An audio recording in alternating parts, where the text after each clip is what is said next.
The Druze, without a doubt, are the most secretive sect in the entire history of the Ummah. They identify as Muwahhidun.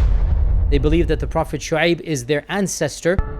This is one of the most bizarre realities about the Druze. They do not have any prayer. They do not have any fasting whatsoever. Rather, what they do have is the Druze prove their loyalty to the state of Israel. The IDF adopted the Druze.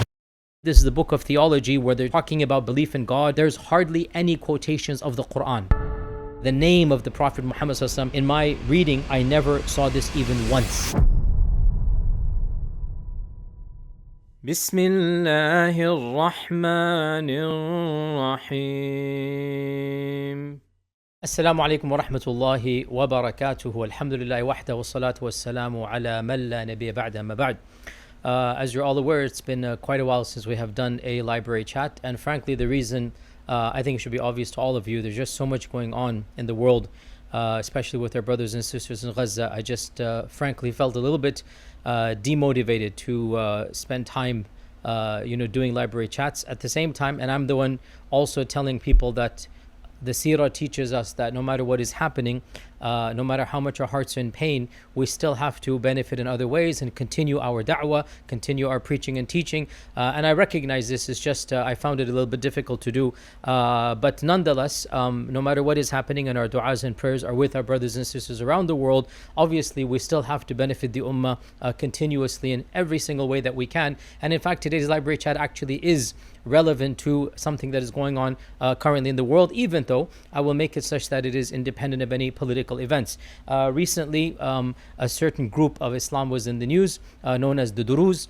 and I got a number of questions and emails from so many people around the world asking, can you explain to us? I have a number of talks I gave about another group called the Alawis or the Nusayris, and so in light of that, I got a number of emails saying, can you explain to us what exactly are the beliefs of the Druze and who exactly are the Druze, and how we can help understand just from a historical and theological perspective the reality of this group. So this library chat will be about the Druze, and of course it goes without saying this is a talk about a particular sect. Obviously it's meant for information purposes only, so that you understand better what is going on. I am not advocating any type of action, any type of political violence, astaghfirullah, against innocent people, but I want to explain who these people are, where do they come from, and perhaps a little bit of some of their beliefs and their realities. Also, by the way, interesting point here, the Druze, out of all of the groups that have any relationship with Islam, the Druze without a doubt are the most secretive sect in the entire history of the Ummah, right after the Alawis. The Alawis or the Nusayris, and they're also confused between the two. So today, inshallah, we're going to address this reality. And the Druze are one primary ethnicity, even though they live in 3 or 4 regions of the world, but they really go back to one group of people, I should say. And so they all go back to a group of people who converted to their theology, their ideology, almost 1,000 years ago. All of the Druze of today are biologically the descendants of the group that converted to the initial teachings, as we will come to today. And they number around 1 million, and they are concentrated in the modern day Lebanon and Syria and Jordan and Israel. So you have pockets in all of these countries, and then of course from these regions there is a diaspora. A few tens of thousands maybe have gone to Europe and to America, and so there are Druze congregations here in America as well, but they are very, very small. Even in the Muslim world, they probably number 1 million to 1.5 million. This is probably their more realistic the demographics. And the Druze are an Arab-speaking ethnicity, and they are an ethno-religious group, i.e. they are one, as we said, ethnic identity, and they are all descendants of the original group, and they are also a branch of Ismaili Shi'ism. Now, are they still Ismaili or not? Well, yes and no. By origin, they're Ismaili. By history, they're Ismaili. However, they are disconnected from the modern Ismaili movements, as we will say. So, the Druze are birthed by the Ismailis of old, but in reality they are not fully independent, and they don't have anything to do with the actual modern Ismaili movements, as we will discuss today. Now we will call them the Druze, but you should understand that they identify as Muwahhidun, as the people of Tawheed, the people of monotheism, and they have a affiliation with especially the Prophet Shu'aib, and they believe that the Prophet Shu'aib is their ancestor and one of their main spiritual founders. So in today's brief library chat, and of course this must be brief because there's so much that can be said about this movement. In today's library chat, I want to divide the talk into 4 different parts. Number 1, the history of the Druze up until modernity, very quickly. Number 2, a little bit of their theology and rituals and their how they conduct themselves in their daily lives. Number 3, the main book that they have called Rasa'il al-Hikmah. And then number 4, the differences between the Druze and the Nusayris or the Alawis, so they understand, what are these two firqas of Islam. So let us begin. The history of the Druze. The Druze, they began in the 11th century CE.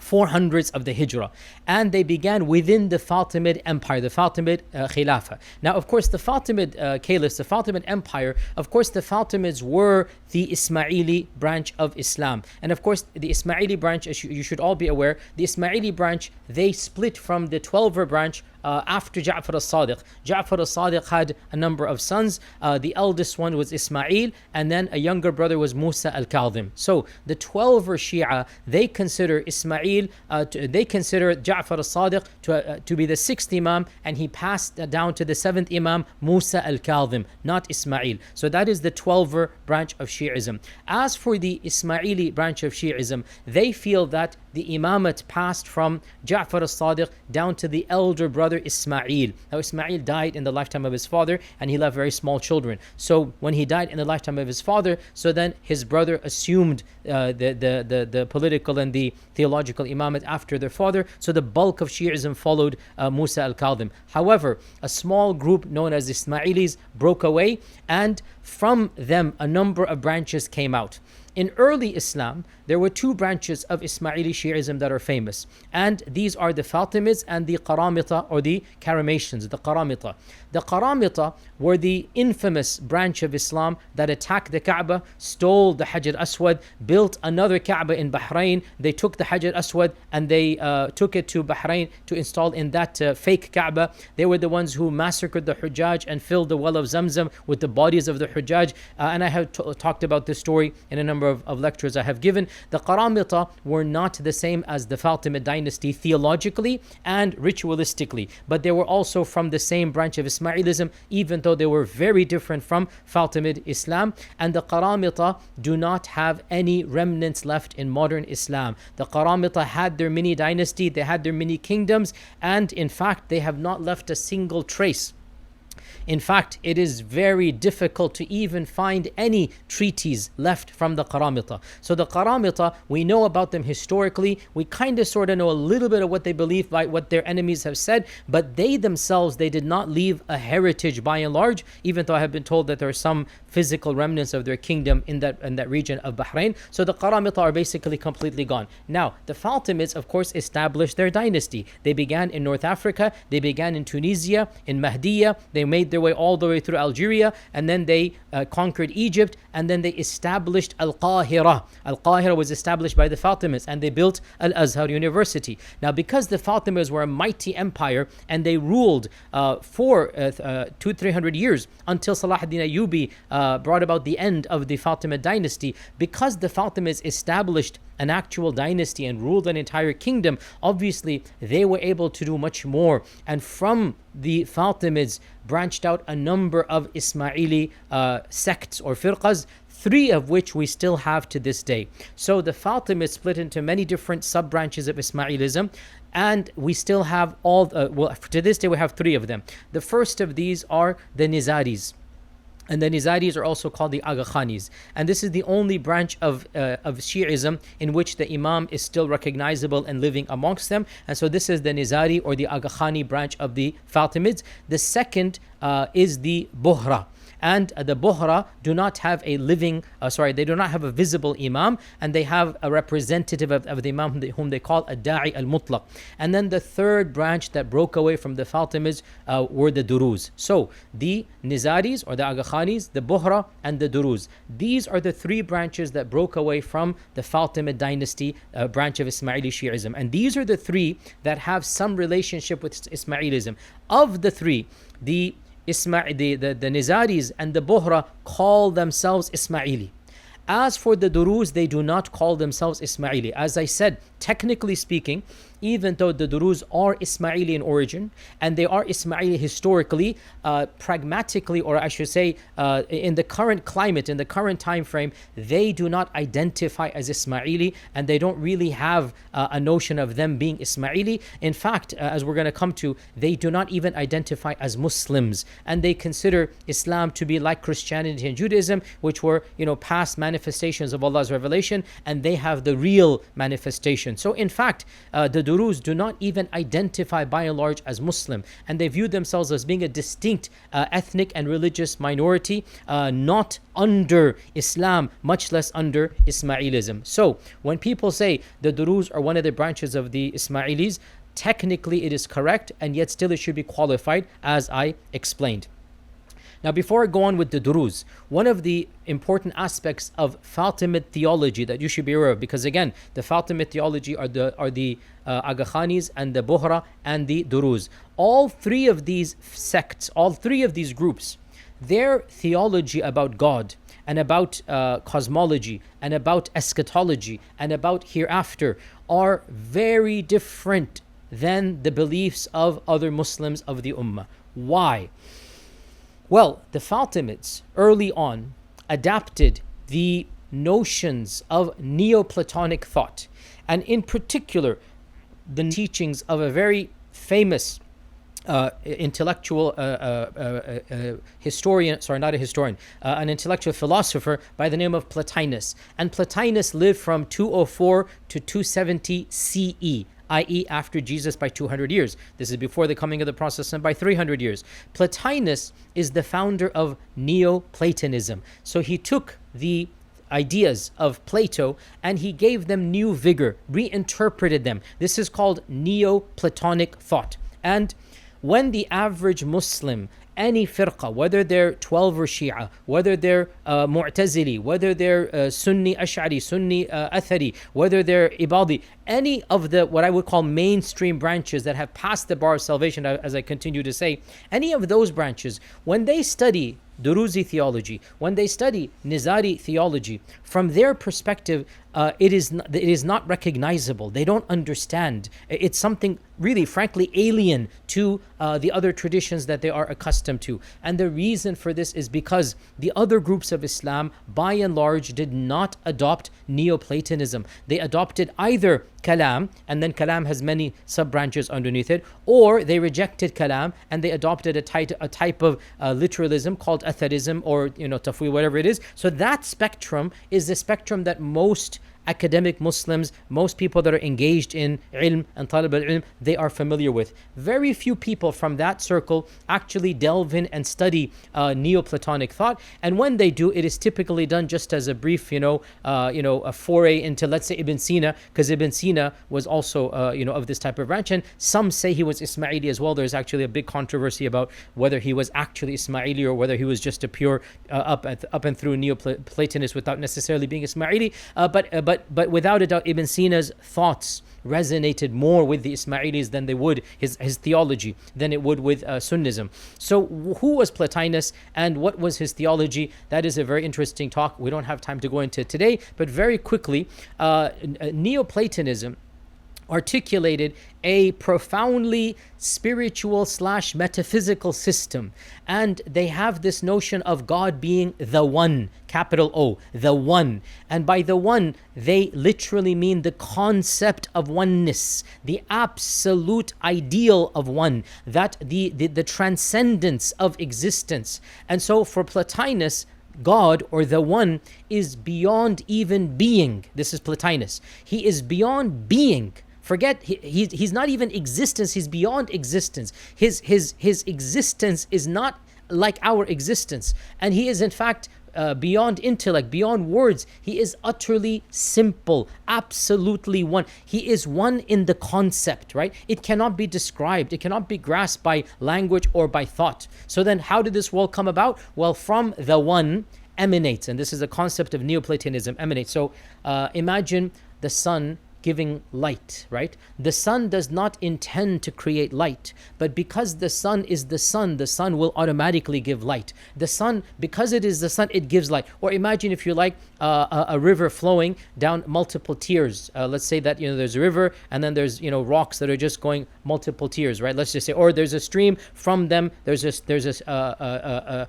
tributary going, and that tributary goes under different rocks. So the concept of the concept of emanation can kind of sort of be described as, well, the river is flowing, and it cannot help it that when the tributary is there, a part of it is simply going to go and automatically be emanated or be found in a different way, and from them another tributary, from them another tributary. This is I'm being very simplistic, but this is the concept of emanation. So from the one, automatically an emanation occurred. That emanation is the first creation, and that first creation is called the aql. And from the aql then comes the next creation, which is the forms. From the nous comes the souls, and so on and forth until you get to the material world. And of course, this is the whole point, is that there is a whole series of emanations, and each strand of Neoplatonic thought had a different number and a different labeling of these, and a different conception of this cosmology. But in the end of the day, all you need to understand is that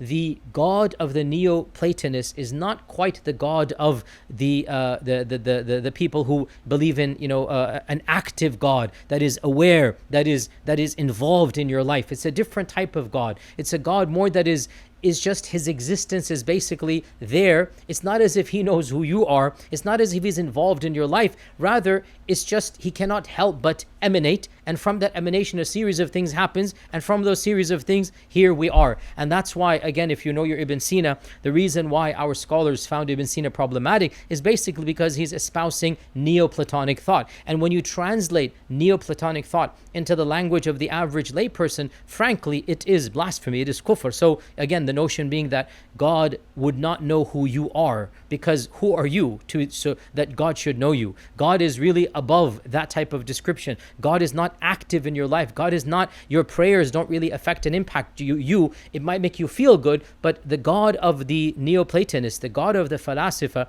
is not an Abrahamic God, if you understand what I'm saying here. It's more like akin to a force. And so this is what Plotinus taught. Now again, this is all Plotinus here. The ideas of Plotinus were translated into Arabic in this time frame, in the 2nd and 3rd century of the Hijrah, i.e. around 1000 CE, and the Fatimid courts adopted those teachings, and they took philosophers such as Al-Kirmani and others, and these philosophers were the court philosophers, and these philosophers were the ones who wrote the Ismaili treatises that are studied to this day. If you want to study Nizari thought, if you want to study any Ismaili thought, you will go back to writings that were composed primarily in the time of the Fatimids, and they are directly tapping into Neoplatonic thought. So once you understand this, now you have to understand this is where Druze ideology is coming from. Druze ideology is not tapping into the Abrahamic notion of God. Rather, it's tapping into the Plotinus notion of the one, the one creates the aql, the way, because that's a big no-no for them. No, there is no actual creation. There is no desire to create. There is no kun fayakun. No, it's an emanation. It just happens because that is what God is. And from those emanations, a series of emanations occurs, because even the aql does not actually create. It also emanates until finally there's a trickling down, until finally the very final emanation is the world as we know it. Along the way, one of the emanations are the souls of mankind, and so the souls of mankind do have a higher, if you like, hierarchy in the divine scale of things, as we will come back to. So with that prelude, let's get back to the Fatimid Empire. So the Fatimid Empire had a series of imams. For the Nizaris and the Bohra, pretty much the first batch of imams of the Fatimids are their imams. And then between the Bohra and the Ismailis, there was a split that occurred over between two of the Imams of the Fatimids, and so you had Musta'li and the Bohras took on the Musta'li, and then you had the Nizar, and Nizaris became the AgaKhanis. So the Nizaris and the Musta'lis, there were two brothers, and from these two brethren, the AgaKhanis and the Bohra broke away. Before this happened, there was another ruler by the name of Al-Hakim bi Amrillah. So Al-Hakim bi Amrillah, from his time, the first split occurred, known as the Druze. Afterwards, the Nizaris and the Bohra, they split away, and they then formed two groups. Before them, Al-Hakim bi Amrillah, in the year 1021 he passed away, 1021 he passed away, and Al-Hakim bi Amrillah was one of the longest rulers of the Fatimids. He lived for quite a while, and Al-Hakim is considered to be an imam by both the Bohra and by the Nizaris or the AgaKhanis. So Al-Hakim is considered one of the divinely appointed imams. As for the Druze, Al-Hakim becomes a central figure far more than the imam. So understand this point here. Now, Al-Hakim bi Amrillah was one of the most interesting, controversial, and eccentric figures in all of Islamic history. And his reign was marked both by intriguing reforms and also extreme autocratic and tyrannical tendencies. And Al-Hakim remains one of the most bizarre rulers that when you study him, you just scratch your head. What was he drinking or thinking or smoking for him to make these bizarre claims? Al-Hakim, for example, one period of time, he closed all the shops during the day and he forced them to stay awake all night, and so people would stay at home all day by order of royal decree, and then they would go shopping for their goods at night for a period of time. Al-Hakim also ordered a decree to prohibit women from exiting the house at all. Women could not go out at all, they had to stay at home. He would have eccentric, he would literally change every few weeks, have some bizarre ruling, and told his followers to do very strange things. For example, one year, for example, he forbade mulukhiyya, and for the Egyptians to not have mulukhiyya, that is a big problem. For the non-Egyptians, it might not be that big of a problem, but that's another topic altogether. But can you believe the ruler of Egypt, Al-Hakim bi Amrillah, forbade mulukhiyya? He forbade the eating of grapes in certain seasons. So he had this really eccentric, bizarre tendency. He also would do blasphemous things in public, and I don't want to say some of these things is a bit very awkward, but you can imagine when you have unchecked power, really there was a kind of a screw loose in his head, if you like, during his time frame. Now, during his time frame, when he was the Khalifa, and these eccentric powers are becoming even more bizarre, and the people are very disgruntled against him. Nobody liked him when he was alive. Nobody liked him, So what happened? Well, during his lifetime, a group of radical Ismaili thinkers, and in particular 3 people are mentioned. Number 1, Hamza ibn Ismail, and he was from Persia, Farisi. Number 2, Ismail at-Tamimi, and they say he was Arab. And number 3, a Turkish person by the name of Nashtakin. And Nashtakin used to be a tailor. These 3 people, they began forming a new theology. And they began to say that Al-Hakim, he wasn't just the ruler or the Khalifa, which is what the Sunnis of Egypt were forced to say, that he's our Khalifa. The Sunnis, there were Sunnis in Egypt, and the Sunnis said, well, he's our Khalifa. The Ismaili said he is our Imam. But these guys come along. Now, in particular, Hamza ibn Ismail is probably the founder, and Hamza ibn Ali, and Ismail and Nashtakin were probably his followers, because we don't know too much details of what each one said. But these 3 individuals were all contemporaneous. They're all preaching this ideology, and what they began saying is that Al-Hakim bi Amrillah is not just a Khalifa, he is not just an Imam, but rather he is the divinization of Allah subhanahu wa ta'ala, a manifestation of Al-Haq. And in fact, he is Allah impersonified, or to be more precise, this is the Tajallee of Allah. We're going to come back to what this point means. And they also began preaching that the Tanzeel has been made mansukh. What this means, the Quran has been made mansukh. And as their call began to grow, they began sending du'at in other places as well, so that people start believing that Al-Hakim is Allah's manifestation on earth, and Sharia no longer has to be followed here. Now, the Ismailis of this time frame, a lot of people don't understand this point. The Ismailis of this time frame were not like the Nizaris of today. The Ismailis in the time of the Fatimids, they fasted Ramadan, they prayed Salah, and they had the rituals of Islam. The Qaramita, the non-Ismaili Fatimids, they are the ones who abolished the Sharia, and they had no Sharia, they had no halal and haram. The Fatimids, by and large, did have a version of fiqh and a version of rituals that we would recognize as non-Ismaili Muslims. We are Muslims of a Sunni background. We would recognize the Salah and the Adhan and the Siyam, just like the Bohra of today. We recognize that they pray and they fast and they have rituals that are recognizable to us. Their women wear the veil, they cover. This is how the Fatimids were.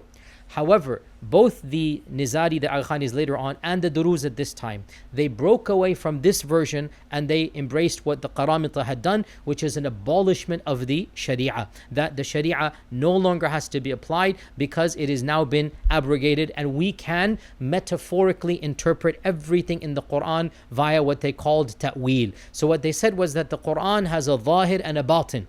And the zahir, this is what the literalists of the Sunnis, of the ritualists understand, and we know the batin, we know the haqiqah. And because we know the haqiqah, we do not have to pray the way these people pray. We do not have to fast the way these people fast. And so this group of the core founders of the movement, they began preaching this ideology. Now, note here, Al-Hakim was still alive. Al-Hakim was still alive when this is going on. And it appears that the most effective preacher was Nashtakin, the Turkish guy. Nashtakin, who was a tailor. And being a tailor, in that language, it was called Ad-Darazi. Ad-Darazi. And if you speak Urdu or Persian, you understand Ad-Darzi. Ad-Darazi. This is what he was called, Nashtakin Ad-Darazi. And because Nashtakin was the most effective in converting people, the other people began referring to the converts of this movement as the followers of the tailor, Ad-Daraziyin or Ad-Daraziyun. The followers of the tailor, these are Ad-Daraziyun.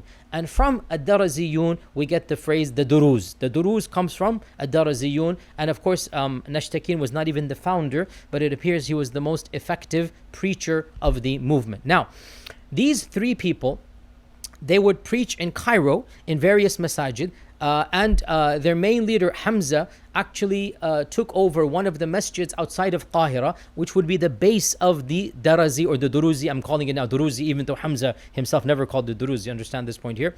They called themselves people of Tawheed or Muwahhidun. So they had a masjid outside of Qahira that became their base. It is mentioned in the books of history that Nashtakin one day, while he was preaching in Cairo, that he began uttering those blasphemies, that Al-Hakim bi Amrillah is Tajallee of God, that he is God on earth, or however he phrased it. He would not say God on earth, but that is basically the impression that people would get. And so he was attacked by the crowds for being blasphemous, and he had to flee to the palace for protection. And the mobs then went to the masjid where Hamza was preaching, and they surrounded the masjid. And Hamza issued a plea to the Khalifa to come and save and help him. And so Hamza was also brought to the palace. And so these individuals who were preaching this bizarre theology were sheltered directly by Al-Hakim bi Amrillah in his palace. And after a while, Al-Hakim came out and said, I have caused all of these people to repent. They are no longer preaching these views. However, this is where most other people say that Al-Hakim had to do this in order to placate the crowds. In reality, he did not do anything to stop these teachings when he was alive. While he is alive, all of this preaching is going on. And in fact, it does appear that he didn't even punish them at all, and in fact, perhaps gave them safe passage to flee or run away. We don't even know what happened to Nashtakin and where he went, but it does not appear that Al-Hakim was serious in shutting down this type of bizarre theology about him. Shortly after this, Al-Hakim bi Amrillah mysteriously disappears. Believe it or not, he literally was on a donkey, and in the middle of the night he told his guards, let him be, do not follow him. So he walked out of the palace, he walked out of the city of Cairo, or he trotted on his donkey, and he was never seen again. To this day, nobody knows what happened to him. Did he want to disappear? Did somebody chance upon him and say, oh my God, this is the crazy guy, let's just get rid of him? Whatever it was, he was never seen again. And so with the end of Al-Hakim bi Amrillah, the ideologies of the Druze were then banned in Qahira. and these 3 individuals were made to disappear. Now, did they flee or were they killed? Again, lots of theories and rumors here, but they were not allowed to preach publicly in Qahira after the disappearance of Al-Hakim bi Amrillah. And so, within a few years, to be more precise, in the year 1043 CE, the leaders of the movement decided to shut the doors of preaching permanently.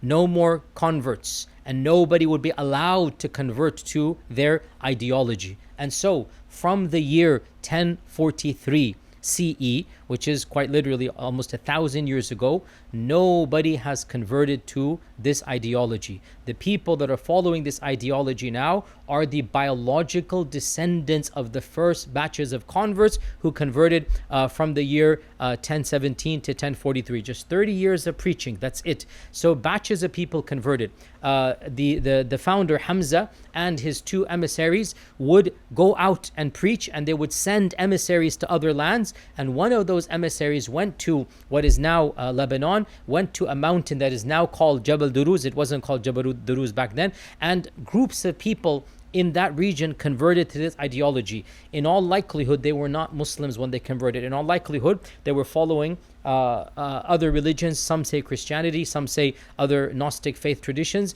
So groups of people in this region converted while Hamza was alive, and there is correspondence between them. Now, Al-Hakim disappears. The founders in Qahira also basically disappear. There's no longer preaching in Qahira, and in fact, the Druze of Qahira seem to have been eliminated or forced to convert back to Ismailism.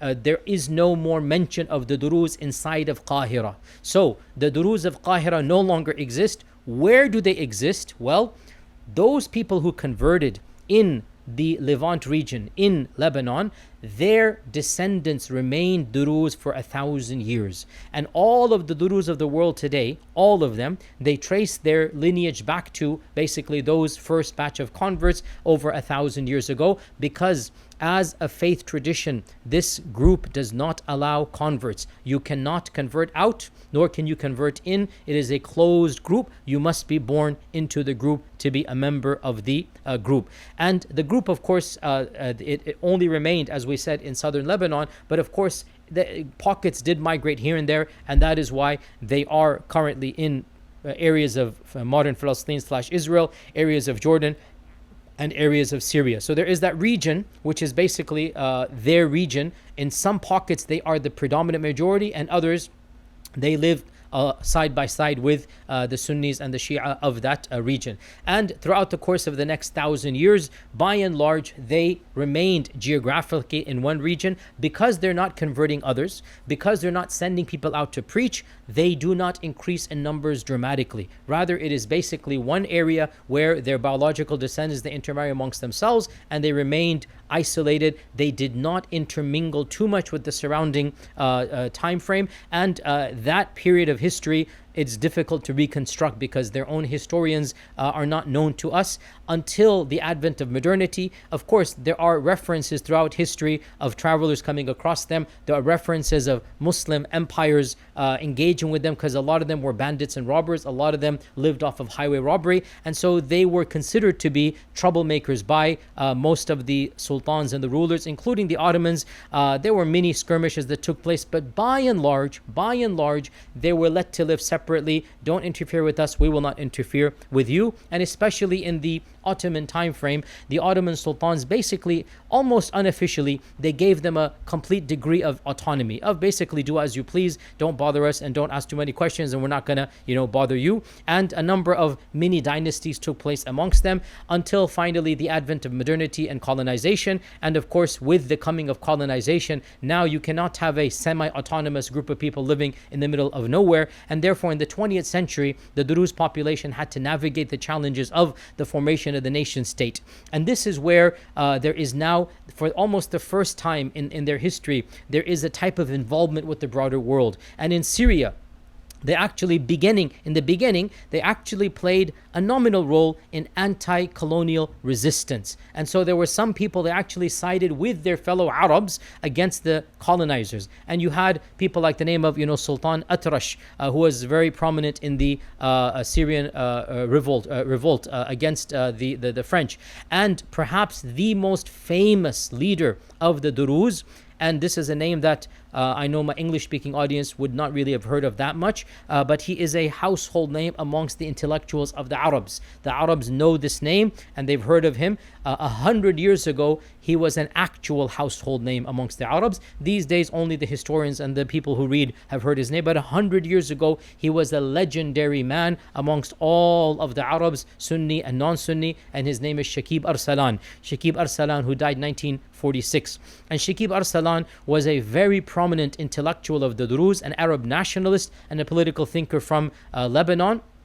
And he was, his title is the Prince of Eloquence. He was educated in Beirut, and he interacted with Jamaluddin Afghani, with Muhammad Abdu, and he became one of the main leaders of the notion of pan-Islamism, coming together and fighting colonization. And he was a fierce critic of Western imperialism. And in fact, a lot of people say that he converted to Sunnism. Without a doubt, towards the end of his life, he began to pray, he began to fast. So we hope, inshallah ta'ala, that he converted Sunni, even though technically he never formally announced anything. He was born into a Druze family, and he, never seemed to have disassociated. Everybody knew he was Druze. And at the time, in the 1940s and 30s, I mean, when you're fighting the French and whatnot, all of the Arabs were basically coming together to fight against the colonizers. And so Shakib Arsalan became one of the most famous ambassadors of this pan-Islamism movement. He would travel across Europe. He wrote many treatises. One of the most famous ones is called Our Decline, Its Causes and Remedies. And he was a journalist, he was an intellectual, he was a historian, he was a thinker. He really was a mover and shaker. Just Google him and you will find a lot of stuff about him and his legacy. And he inspired tens of thousands of people. So this is a person that probably is the most famous Druze pre-modernity. Of course, during the last 50 years, a number of famous Druze have also participated in the public sphere. The Jumbulat family, Walid Jumbulat and Walid Kamal Jumbulat, his father, they were central in Lebanon civil wars. Everybody knows them. Now, when the State of Israel was founded, initially there was a hostility between the Jewish settlers, the colonizers, the Zionists, and between the first batch of Druze they encountered. But they immediately discovered that the Druze do not like the Sunnis, they don't like the Shia, they're kind of sort of on their own. And so a small truce was enacted. This is in the 30s and 40s between the Druze and between the Zionist settlers. And in fact, during the Arab revolt, when the Arabs tried to defend themselves, the Druze did not get involved in that defense, and the Druze did not help the Arabs, and the Zionist settlers saw this, and they appreciated the fact that the Druze were neutral in this regard, and therefore this opened up a door of communication between the land of Israel and between the Druze. And what happened therefore was that the Israeli government back in the 50s, they decided to give the Druze a chance, and so they began conscripting Druze men to work in the army. So it's a job because realize, to be in the army for people that don't have any education, don't have any technical skills, this is a career and a job. And so they allowed the Druze men to enter into the army. Now, of course, Druze women can also enter, but back then it was only the men. And within 10-15 years, the Druze proved their loyalty to the state of Israel against their fellow Arabs.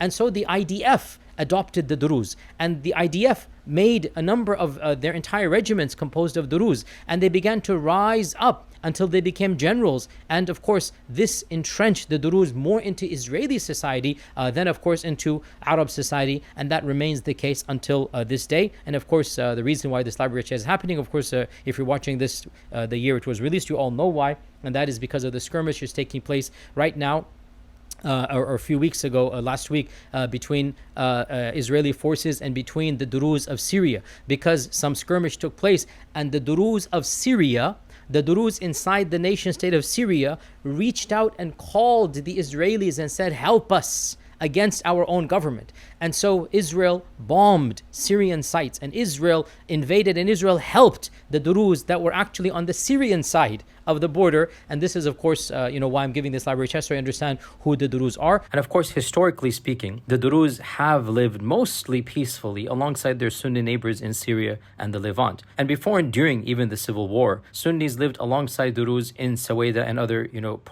places in southern Syria. Nonetheless, one of the tactics that Israel is using is the tactic of divide and conquer, and we cannot fall for that tactic. There are people from within the Druze community that are standing up against this type of tactic and are actually siding with their Sunni Arab brethren against the Israeli onslaught. So we have to be careful and not paint all of the Druze with one simplistic brush. Also, it needs to be pointed out that while some of the Druze do try to ingratiate themselves within Israeli society, the fact of the matter is that they are treated as second-class citizens even within Israel. So even that tactic is not working for them. That is their brief history of the Druze. Let's now move on to their theology. I know this is going to sound strange, and I know that most people will not understand this, and even frankly, I don't know if I understand this, because it's concepts that believing Muslims are just not familiar with. This type of theology is considered foreign to us. It is really stemming from a type of Greek Neoplatonic thought, which really is alien to the theology, we would say, of the Quran. Of course, they have their interpretation, and of course, for us, their interpretation is not stemming from the Quran. Now, from their perspective, they believe that they believe that there are people of pure monotheism. What does that mean? Now remember, for them, monotheism is not what we believe when we say there is one God, that God is to be worshipped, that God is prayed to. The Druze concept of monotheism is that God is transcendent and immanent, that he cannot be described with any attributes. There is no word that can describe God whatsoever. He is the concept of oneness. And so in that, they strip him of all of his attributes. This is called tanzih. And there are no actual attributes of God. And so the notion of God being described by something, this is not befitting of God. God is the whole of existence, and he is above actual existence. There is no how, there is no when, there is no where, there is nothing characterizing him. And in this, they are similar to the other Ismaili doctrines as well. However, the Druze believe in something called tajallee. And tajallee, the English term for it is theophany. And tajallee, in its core, in a mystical sense, it refers to the light of God being experienced by the mystics who have reached a high level of purity in their spiritual journey. So, God is perceived as the lahut, the divine, that is manifested in the station, the maqam of the nasut, of the material realm. And the nasut does not become the lahut. So, to give a metaphor here, what a number of Druze say, and Hamza actually writes this in his treatise, is like when you see yourself in the mirror is not you, and yet you are in there. So you are not the mirror, and yet the mirror captures you. So in this, they say Al-Hakim was that vehicle. Al-Hakim was that entity that God tajalla. God basically manifested himself. And technically, they would say that the persona of Hakim is not God. They would say this. But they would say that yet he is manifested in the persona of Al-Hakim. Now, of course, this technical language is lost on almost all of the people. And in reality, the net result is that Al-Hakim is considered to be a walking God. Al-Hakim is viewed to be God on earth, even though in their technical language they would say that Al-Hakim bi Amrillah is the one that Allah chose to make tajalli via and through. And they believe that Al-Hakim was the final manifestation. There were previous manifestations before this, but Al-Hakim was the final manifestation, and that in the end of times, Al-Hakim will return back to this earth, and that will then be the final end of this earth. The Druze also have a very bizarre belief for us as Muslims of reincarnation. And reincarnation is a principle of Druze theology. According to them, the souls do not go back to another world. Rather, the souls come back to this world in another body. There is a human soul transferring to another human body. And they believe that the soul of a human can only go to another human. So the reincarnation of the Druze is not like the Buddhists or not like the Hindus. Rather, they believe that the soul of a human only comes back in the body of another human being. And they believe that the cycle of rebirth continues. And the only way to escape is through these successive reincarnations, is when the soul is finally united with the aql, with the cosmic mind, and this achieved ultimate happiness. Now, by the way, if you're seeing a little bit of Buddhism, a little bit of the concept of Hinduism here, of moksha, if you see a little bit of the Gnostic theology here, the reason being all of these ideologies, they go back to Plotinus. All of these ideologies, they're impacted by Plotinus. And so there is this notion of eventually breaking free of the cycle. And when you break free of the cycle, when you rise higher and higher as you keep on coming back to this earth, you live a righteous life as a Druze, you will come back as a better Druze. You live a righteous life, you will come back as a clerk, as a cleric of the Druze. We'll come to the clerics here, and then eventually you will reach the ultimate state, and that when you reach that state, that is Jannah on earth. In other words, there is no actual heaven and hell the way we believe it as Muslims. No, heaven and hell are states of the mind. According to the Druze, heaven and hell are when you either break away from the cycle or you are permanently cast outside of the cycle because of your bad and sinful life. This is what heaven and hell are. So these are some of the theologies of the Druze. Also, when it comes to rituals, the Druze do not have the regular prayers whatsoever. In fact, they do not have any prayer. They do not have any formal sajda. They do not have any recitation of the Quran. They do not have any fasting whatsoever. They do not have any visiting of Mecca and Medina. This is not at all a part of their terminology, of their rituals. Rather, what they do have is a sanctuary called the Khalwa. They don't call it a masjid.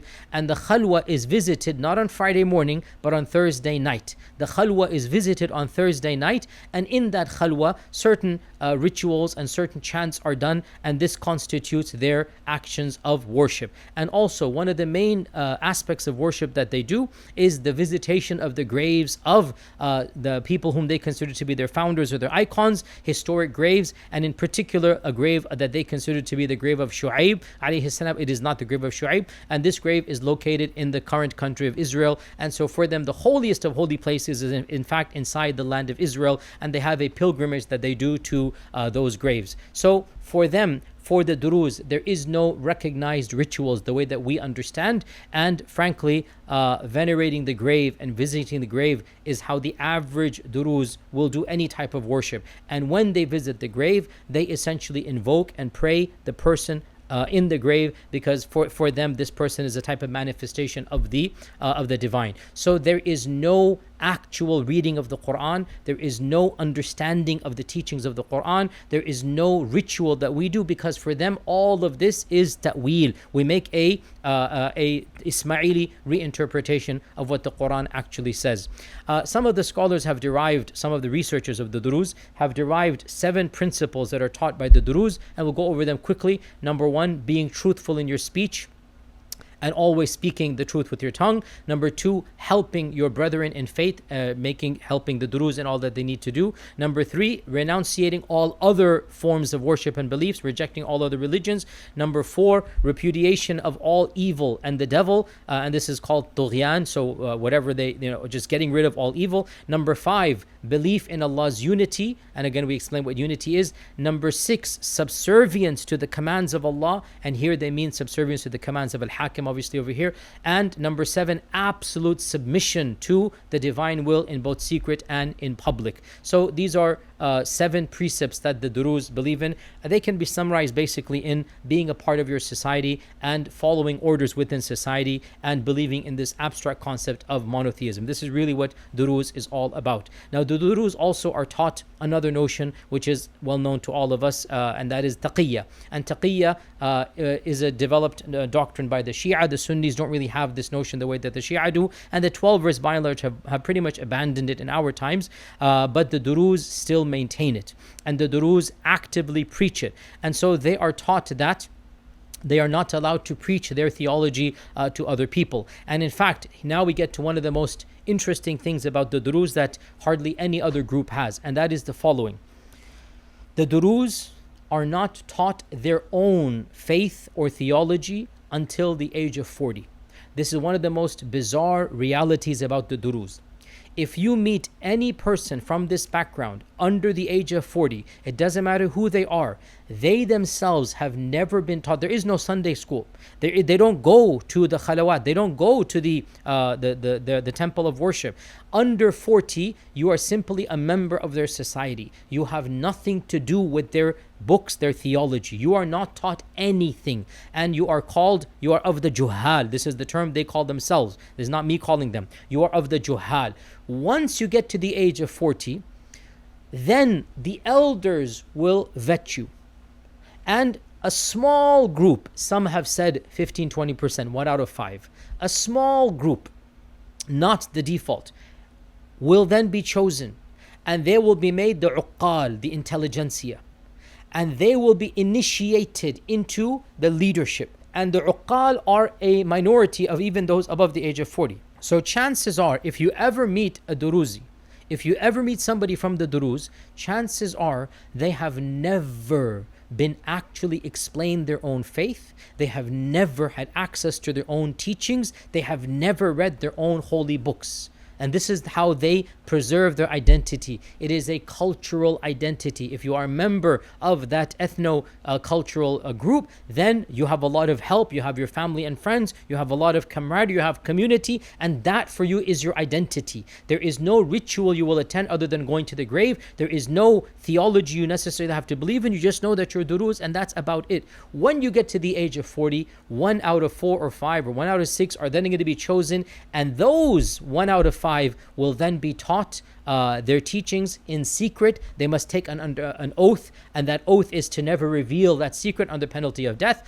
and never to talk to other people about the reality of the Druze faith tradition. So that is why I would say, and everybody agrees with this, nothing, this is well known, the Druze really are the most secretive sect of the entire people who have come from Islam. No group is more secretive than them, and to this day minimal research has been done about the Druze. You go look it up yourselves. There's only 2 or 3 books in the English language that have been written. There's not deep analysis, quite rather superficial, and that's for multiple reasons. Of them, it's very difficult to have access to their writings and materials.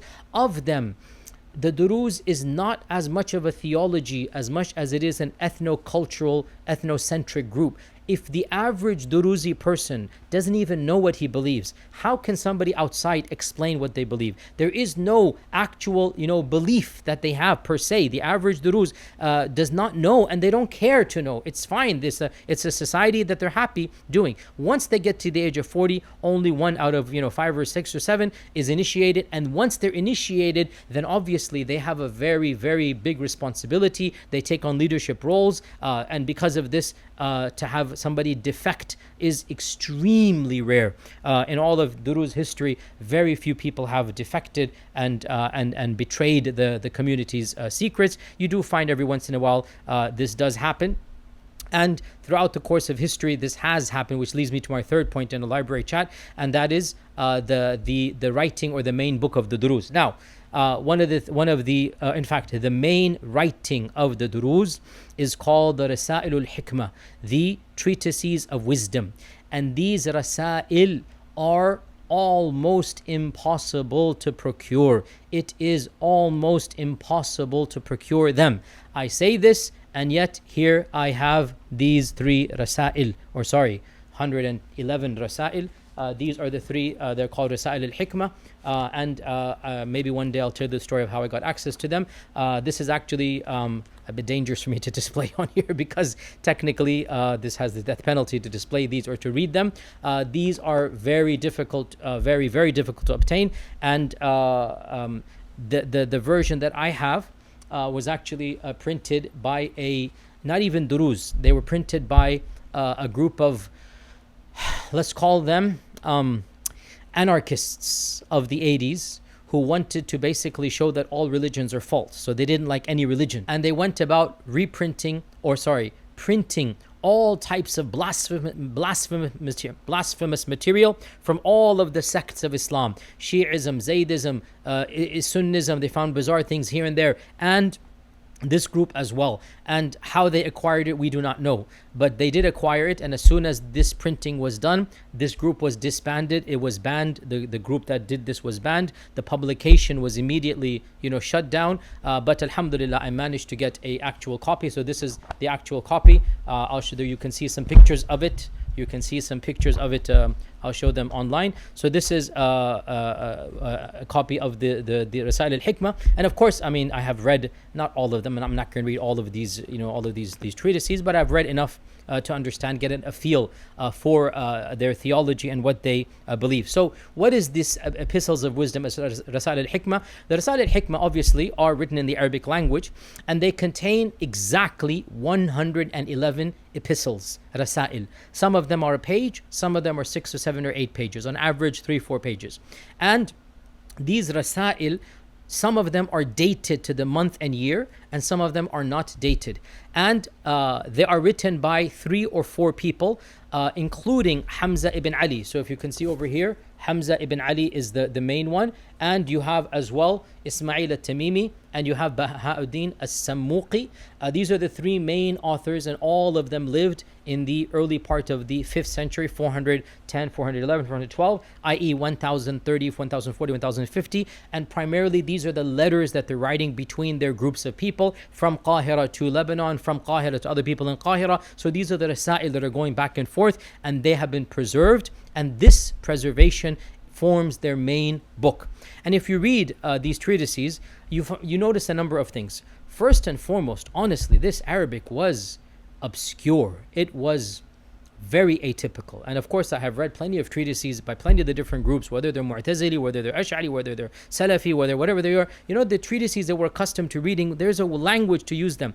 And for me, this Arabic was not something I'm accustomed to at all. And I had to reread passages multiple times. And of course, that is because firstly, the language that it uses is highly mystical. Terms used that we're not accustomed to when we study other types of theology. Secondly, there's hardly any quotations of the Quran. Can you believe this is the book of theology where they're talking about belief in God, they're explaining what it is, Tawheed, they're explaining reincarnation, and there's hardly any references. In fact, in my reading of the book, and I've read enough for like 50 pages here and there, I've read them through, I could not find a single verse quoted beginning to end. Yes, you do find phrases of the Quran that you would expect any educated Arab at the time to know, but you don't really find like an entire quotation per se. I'm sure there might be 1 or 2 in the whole treatise, but in my perusal, I didn't just say, and Allah says this, and of course, as for the name of the Prophet Muhammad sallallahu alaihi wasallam, in my reading, I never saw this even once. There might be some mention of him somewhere, but I have not come across his name even once in these treatises that I have read. And these treatises, as I said, they were written between 410 to maybe 450 Hijrah or 445 Hijrah. So that's basically around 1000, 1000 CE to 1050 CE, around this time frame. And these treatises are considered to be what are taught by the uqal once you are initiated into the higher level. Once you're initiated into the higher level, and it is these treatises there are some manuscripts of them partially in the Princeton Library here in America that were discovered by a traveler in 1860 something, if I'm not mistaken. There's also a Lebanese emissary that visited, I think, King Louis in France in 17 something, and he gifted him a whole bunch of exotic things. And so of the things he gifted King Louis was an original partial manuscript of Rasa'il al-Hikmah. And so to this day in the Bibliothèque of Paris, there is a partial copy of this book. What I have is the entire book, alhamdulillah. All 111 treatises are here, but again, this is not to make it difficult, but it is, if you try to get it, you will see for yourself that it is not something that is easy to do. And maybe one day, if I have time, I'll try to read more of this. But to be brutally honest, I am not that enthused to go over and reading all of these pages, because again, these are divided into 6 volumes. And the print is relatively small. 6 volumes and 111 treatises, and each one of them, sometimes the author is unknown, sometimes the date is unknown, sometimes both are unknown, and sometimes both are known. It'll say from Hamza so-and-so to another person so-and-so in the year so-and-so. You asked me about this question, let me explain to you. So let me give you one example, okay? So in this one, which one is this chapter, or the 5th volume, in page 596, you have الرسالة في ذكر المعاد. I was just going over this and I saw this one here. الرسالة في ذكر المعاد. Okay, so a treatise regarding the Ma'ad, which is the day of judgment, the coming back. And he says here a refutation of those who have committed ilhad, have committed atheism or rejection of the faith. And he begins by saying, حروف بسم الله الرحمن الرحيم حدود قائم الدين الحمد لله الذي جعل لأولياء الدين الفلج والغلب وجعل دائرة السوء على من نكس على عقبيه وانقلب وأوجب اللعن والخزي على من خالف الأمر وعن الحق نكب.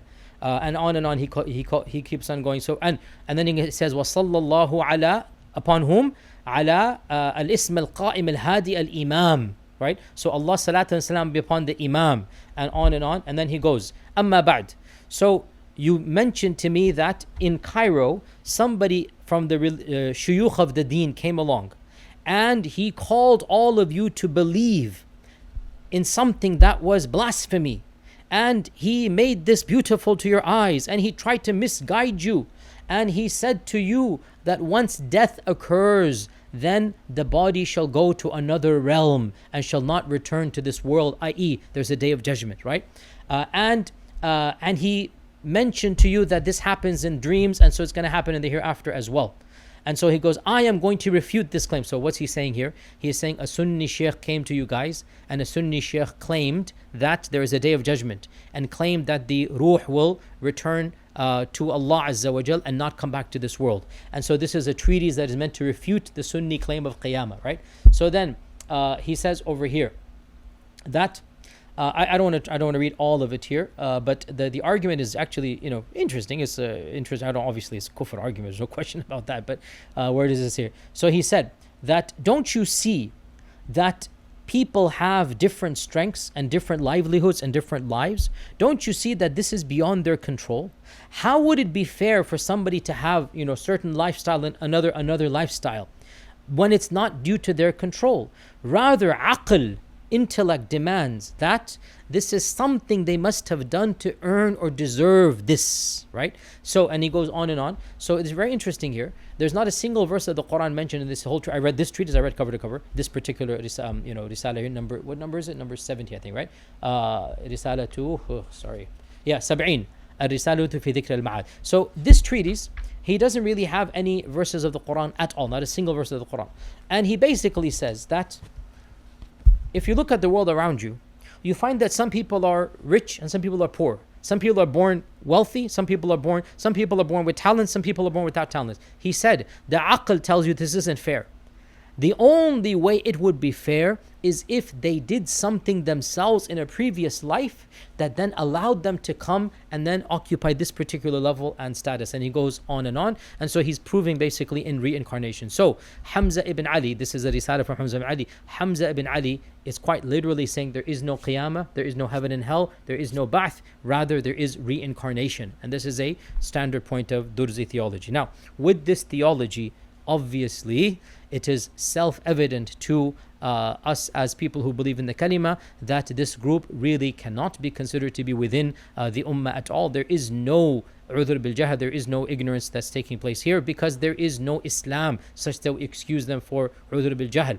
There is no divine being named Allah in their theology. There is no risala of the Prophet ﷺ that they are affirming constantly. There is no ritual, there is no Quran, there is no identification with Islam. That's the point. They don't even call themselves Muslim. If you were to ask them, they will say we are Muslim, Jewish, Christian, and we are Druze, we are Muwahhidun, right? So for them, Islam is like Christianity and Judaism, previous faiths that Allah has revealed, and they have a higher version that they call, the ilm of Tawheed, or we are the people of Tawheed, or some, Amma among them will call themselves Druze as well.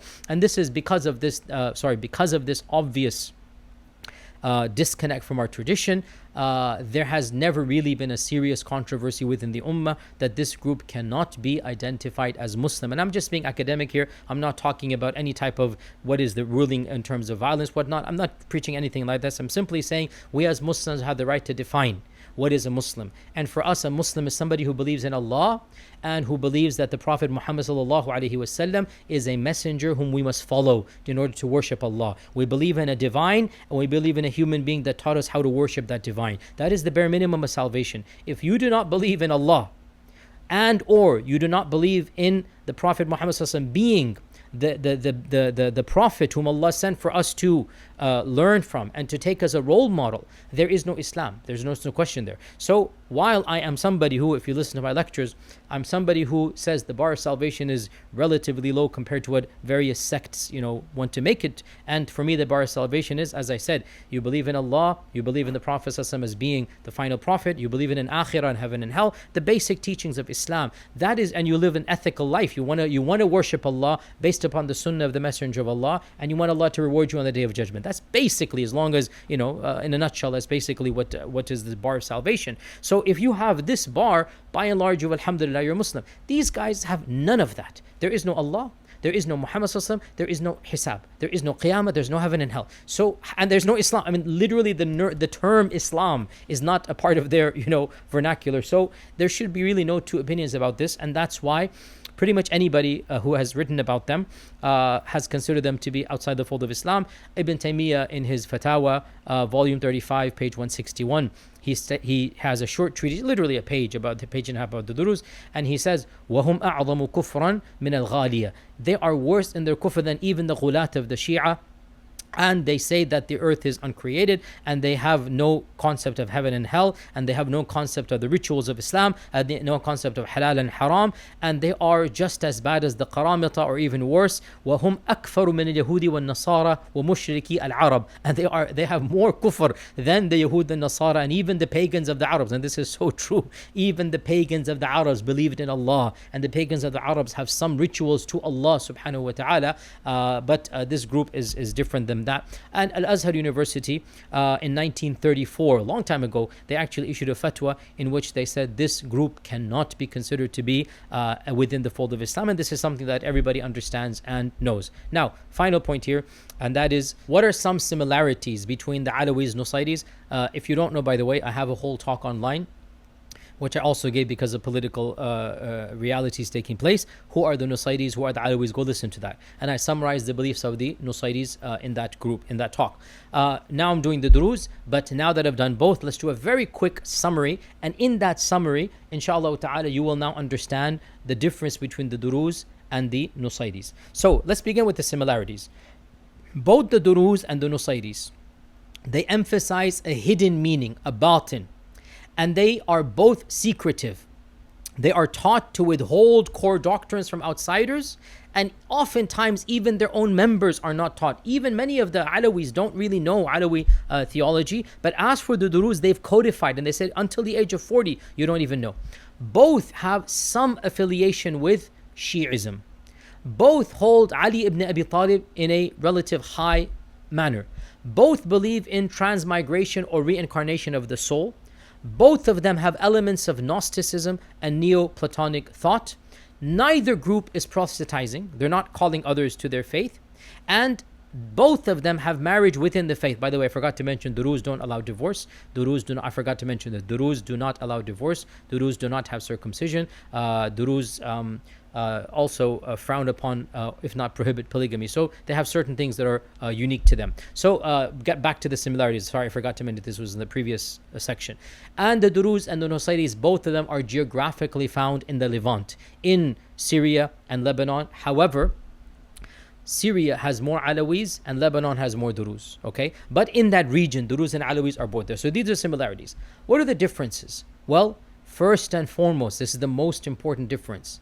The Alawis are not linked to Ismailism. The Alawis are linked to 12-er Shi'ism, and the Druze are linked to Fatimid Ismailism. This is the fundamental difference. The Alawis are a breakaway from 12-er Shi'ism. When the 11th Imam died, when Hassan al-Askari died, when the 11th Imam died, at the death of the 11th Imam, there was an entire spectrum of groups that formed, because from our perspective, from the historical perspective, there was no 12th Imam. He never existed. He was never born. This is something the 12ers of our times believe. When the 11th Imam died, he didn't have a son, according to historians, according to everybody else other than 12er Shia. So when the 11th Imam dies without a child, without an heir, what's going to happen? An entire spectrum of groups formed, and two of those groups remained. There's no other group that remained, even though 1,000 years ago there were many groups, but they all fizzled out. Two groups remained. The one of them was taken by the Buwahhid dynasty and made into a mainstream, and then the Safavids made it even more mainstream, and so that is the 12er Shi'ism. Because the Buwahhids and then the Safavids adopted it, because of this, then they actually became a relatively small, significant minority within the Ummah, and this is 12er Shi'ism. The other group, known as Alawis or Nusayris, remained small. They were never adopted by a state until the modern land of Syria with Hafiz al-Assad, and he is from the Alawi or the Nusayri branch. So the Alawis tap into 12er Shi'ism, and as for the Druze, they tap into Fatimid Ismailism. This is the most important difference. Another difference is that the Druze are far more radical in their philosophical Neoplatonic monotheistic unity. So the Druze are very much into pure Plotinus, pure concepts of oneness, and that is why they call themselves Muwahhidun. Another difference is that the Druze do embrace a more mythic and incarnationist view of divinity, and the Alawis, the Nusayris. The Nusayris have the divinity of Ali, whereas the Druze have the divinity of Al-Hakim bi Amrillah, even though the Druze also consider Ali to have been one of the vehicles of Tajallee. But when it comes to real connection, the Druze are more mentioning of Al-Hakim, and the Alawis are more mentioning of Ali ibn Abi Talib. So you have a persona that is different. The Druze mention Al-Hakim, even though theoretically Ali was one of the vehicles of Tajallee. Another difference is that the Druze emerged in the 11th century in Egypt, whereas the Alawis emerged in the 9th century in Syria, as I said, right? So the Alawis, or some would say Iraq as well, and they came to Syria. So the original founder of the Alawis was Iraqi, but they made their way to Syria, and then the Druze, the original founder was Egyptian, and then they made their way to Lebanon. Another difference is the sacred text. The Alawis, by and large, don't have any equivalent. There is no actual text, even though there's something called Al-Baqura Sulaymani. I talked a little bit about that in my other talk. As for the Druze, they actually have 111 epistles that is called Rasa'il al-Hikmah. And another difference is that the Druze are structured into Uqal and Juhal, whereas there's no such structure amongst the Alawis or the Nusayris. One final difference I'll mention, well, let's say two more differences, and that is that the Druze are by and large tightly knit and isolated from other Muslims and Arabs, and in fact only recently they've opened up and formed alliances with, believe it or not, as we know now, Israel. That's the irony of ironies, right? That's why we're talking and having this library chat. The Druze have always been disconnected from the rest of the world. Only recently they found an ally with Israel, and so now the two of them are teaming up against Arabs and against other Muslims. As for the Nusayris or Alawis, they were isolated for a long period of time. However, recently, with the rise of Hafiz al-Assad in Syria, Hafiz al-Assad started a strategy of attempting to appear mainstream. And so he began forming ties with Sunni clerics and with 12er clerics, and he began visibly praying and mentioning Quran, and his son also pretended or claimed to have this affinity with Islam, and so there was a attempt to mainstream themselves within the Ummah. I would say it failed, but the isolationist attitude of the Druze remains. As for the Alawis and Nusayris, they attempted to, whether they're successful or not, time will tell, but they attempted to ingratiate themselves with the rest of the Ummah, and in fact, a lot of times they will call themselves Muslims of an Alawi persuasion. They say we're Muslims and we're Alawi. As for the Druze, they say we are not Muslim, we are Druze. So there is a massive difference between the two, even though of course theologically the both of them are really outside the fold of Islam. There's no question about that. But I'm saying the Druze don't even claim to be. At least the Alawis, many of them, they claim, at least, whether it's for political expediency or not, that's really besides the point. So the point is that though, the Druze and the Nusayris, there is some overlap even theologically and even culturally, and that's why there is a confusion. However, when you go deeper, there is actually no real similarity ethnically and theologically. The two are, even though there's some overlap, but they are completely distinct. In fact, one of the Rasa'il of the Rasa'il al-Hikmah, and I was reading this quite intrigued by it, one of the Rasa'il is actually a refutation of the Nusayris, right? So he has Ar-Rad al-Nusayrin al-Mulhidin. There's an entire treatise here, right? Ar-Rad al-Nusayrin. So he wants to, and he has all of these vulgar adjectives that there's a da'i of the Nusayris that has come and he's done this and that. So these guys do not like the Nusayris, and they consider them to be malahida, which is rejectors of God and rejectors of religion. And there's complete, takfir between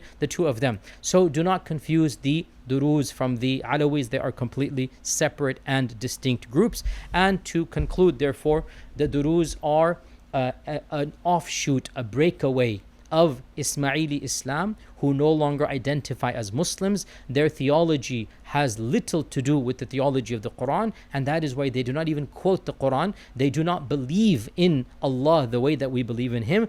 They believe that the divine or the one manifested Himself in various figures, and the final figure and the most perfect manifestation was via the Fatimid Khalifa Al-Hakim bi Amrillah. And with that manifestation, the teachings of the Quran cease to be active. They no longer apply. And because they no longer apply, they're not really, the Quran to them is just like the Bible and the Old Testament and the New Testament. You can look to it for, some wisdoms and reference, but it is not binding on you. And they clearly rejected a heaven and hell that is an actual heaven and hell. They rejected resurrection, and they believe in the transmigration of the soul. They believe in tanasukh al-arwah, where if you do good, you will rise up, and then next life you become one of the uqad. If you do even higher, you rise up even higher, until finally you will finally understand the truth. And when you understand the truth, your soul will be reunited with the one, and in that reunion, that is heaven. That is a state of the mind. That is heaven, and that is the ultimate goal. If that doesn't happen, the other alternative is you wait for the return of Al-Hakim bi Amrillah, and when Al-Hakim bi Amrillah comes back and you are of the righteous Druze, then that will be your heaven, because you will actually have seen the Tajallee of God, and so that will be another manifestation of heaven for you. And obviously from our perspective, they have nothing to do with the religion of Islam, and they are one of the groups that we can categorically state, and as I said, from my perspective, these are very few groups that we say this about, the Druze and the Nusayris and the followers of the Qadian person. These are the types of people we say, uncategorically we say that there's no question that these people are outside the fold of Islam, and they have no relationship with the deen of Allah subhanahu wa ta'ala, and this is why when the Ummah has rejected them and the modern nation state of Israel has adopted them, this is why there's such a strong political affinity, and this is why the Druze have been given power in Israel, and they like to have those relationships and call upon them against their against their fellow Arabs, because they're still Arab. They speak Arabic, they identify as Arabs, but their loyalties are not with the Arabs or with the Muslim Ummah. And I hope that was of some benefit about the reality of the Druze. And with this we come to the conclusion of this library chat. Wa jazakumullahu khairan. Wassalamu alaikum wa rahmatullahi wa barakatuhu.